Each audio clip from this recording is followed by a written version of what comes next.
memiliki pakaian putih seperti kain kapan, dan dia cara menakuti manusianya itu dengan cara meloncat-loncat. Assalamualaikum warahmatullahi wabarakatuh. Kembali lagi bersama saya Zikir Firmansyah. Oke, kali ini ada yang beda ya kan? Kenapa?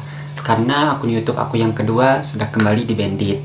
Nah, aku mohon maaf sama kalian yang sudah menjadi subscriber aku di sebelumnya.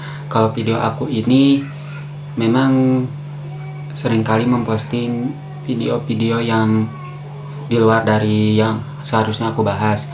Nah, sebelumnya kan aku pengen bahas fokus horor, tapi aku malah campur sama video reaction, dan ada beberapa video juga yang kena hak cipta. Kemungkinan karena hal itu video aku jadi di Bandit, tapi so kalian jangan khawatir, aku buat channel baru di sini dan semoga channel ini manjang sampai YouTube ini menjadi besar. Oke lah, tanpa berlama-lama kita langsung saja masuk ke pembahasannya. Tapi sebelum ke pembahasan, aku mohon minta bantuan sama kalian untuk selalu support channel aku supaya channel aku bisa makin berkembang dan aku bisa semakin semangat lagi ngontennya.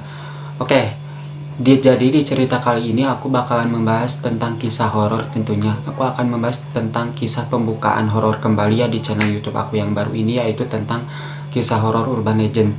Takutnya kalian lupa di pembahasan yang sebelumnya, aku akan bahas kembali tentang urban legend yang ada di negara Indonesia ini. Kalau misalkan membahas tentang kisah horor atau kisah mistis, negara Indonesia mungkin menjadi urutan pertama di dunia kali ya yang memiliki kesan horor atau mistis di dalamnya tersebut. Jadi kalau misalkan kita membahas tentang kisah horor, gak akan ada hentinya, pasti ada aja kalau misalkan kita ngulik lebih dalam kisah horornya. So, kita langsung saja bahas tentang urban legend yang pertama ya. Yang pertama, ada sosok yang paling ditakuti oleh masyarakat Indonesia. Ya betul, yaitu sosok pocong.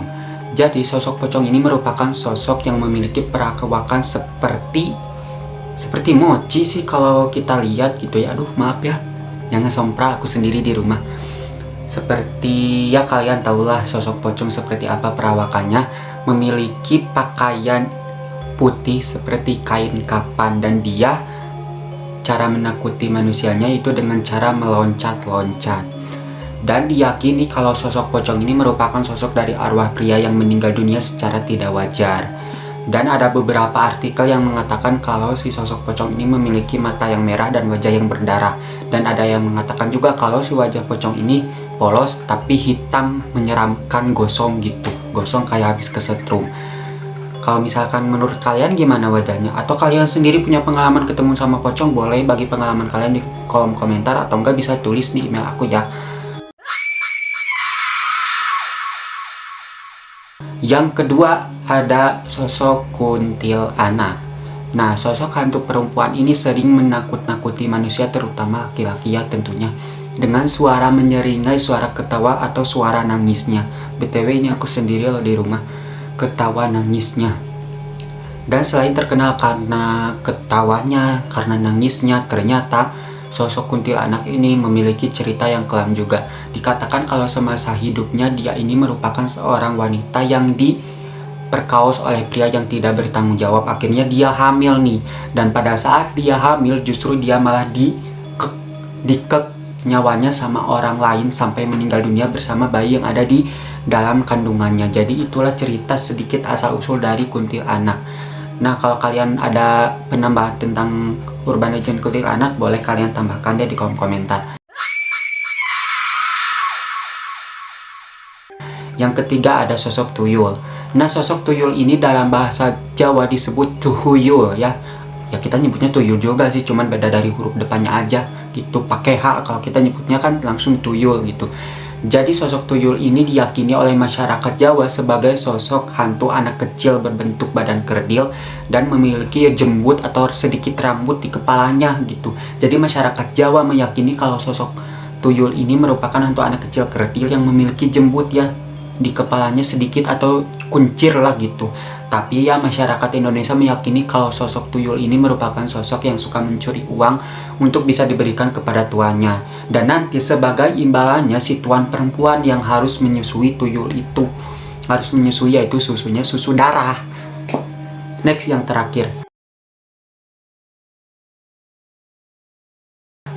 Yang terakhir ada sosok hantu wewe gombel. kok ada ya sosok hantu wewe gombel? Ya ada, ini hantunya udah sangat terkenal di Indonesia, familiar, bahkan sudah dibuat film yaitu judulnya Marnik. Kalian tonton aja, filmnya seru banget. Dimana nih ya, ternyata cerita ini dipercaya oleh masyarakat Jawa juga. Dimana nih ya, sosok dari hantu wewe gombel ini merupakan sosok hantu perempuan tua yang memiliki payudara panjang.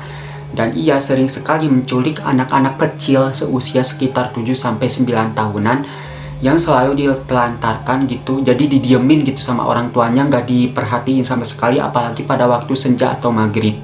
Sangat suka sekali wewe gombel menculik anak-anak di waktu tersebut. Makanya kalau maghrib, maaf ya kesalak, kalau maghrib diusahakan anak-anak itu ada di dalam rumah semua, nggak usah keliaran. Minimal sampai jam 3 sore lah anak-anak harus main, nggak usah keluyuran lagi sampai maghrib, sampai besoknya gitu, karena bahayanya tuh ya karena ini gitu.